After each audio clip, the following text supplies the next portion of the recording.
Maraming salamat, Patty. Talking about graduations this morning, we have with us here the first Filipino valedictorian of the University of San Francisco, Mr. Rion Patawaran. Good morning, Rion. Wow.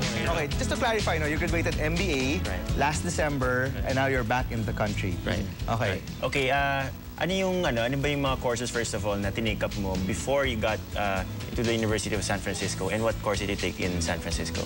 I finished an MBA in San Francisco, and I took an MA in politics from UANP before I took my MBA. All right. Medyo malapit siya, no? Politics sa MBA. Right. I mean, was there a conscious effort talaga to take something in business naman for your master's? Yeah, because we have a family business, and before I took my MBA, that was my motivation Okay. to use it for our family business. So you never thought of finishing your studies abroad and living abroad or working there? Because I'm sure, man, valedictorian ng USF, ang rami mong options doon.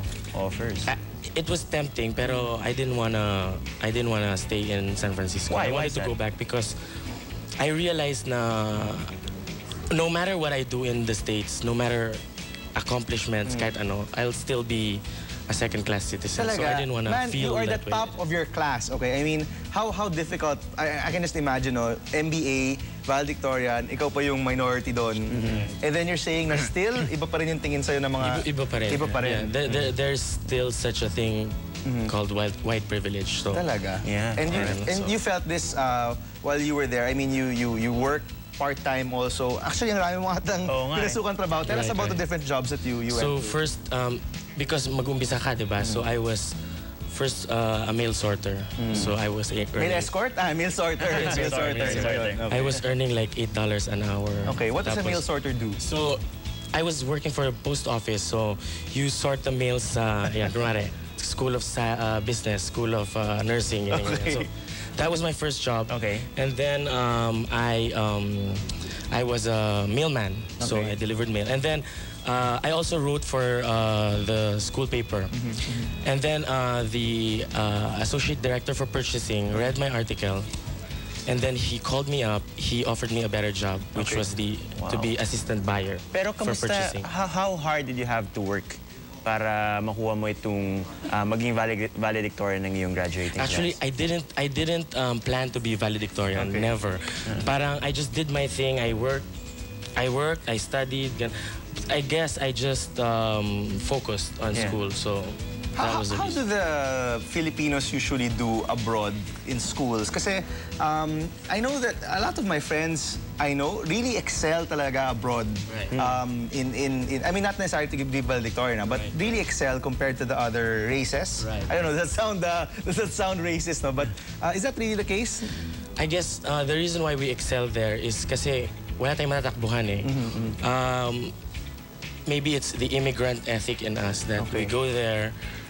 Unlike Parang here, something to prove, gano'n? something to prove. Tapos, unlike here, may mga we can call our family, our mga relatives. Yes. Yeah. So we become complacent here. Okay. But there, we really strive hard. Kasi kung hindi ka nagtrabaho, you're not wala. Pero Rion, what was the biggest obstacle o pinakamalaking challenge mo while you were studying in San Francisco? Meron bang element ng pagiging homesick, gano'n? Right. Well, may homesickness, pero you can't do anything about that, diba? So I just, I knew that I'm gonna go back home. So it was a temporary thing, so I didn't, hindi ko masyadong pinansin yun. Pero what was the biggest obstacle or challenge? The biggest obstacle was overcoming my inferiority complex because I knew I was Filipino, I knew I was brown, and when I observed the students there, like yung mga professors ko, ang pinapansin nila yung mga puti. Talaga? White, I mean, is this a conscious thing or unconscious on their part? Baka...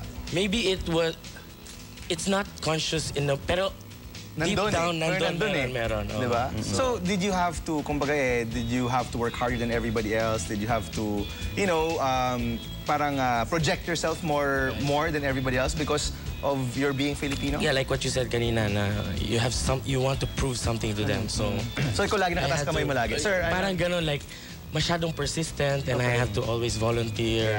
Pero Rion, what are your plans now for the future now that you've graduated and dito ka na sa Pilipinas? And you're back. Right. So right now I'm waiting for my application to Singapore for Procter & Gamble. Pero in the meantime, I'm gonna help my dad with a family business. So Dude, I'm sure you're gonna get anything that you want at this point. We'd like to congratulate you, Rion. Thank you so much for coming to the show. Maraming salamat. Mga kaibigan.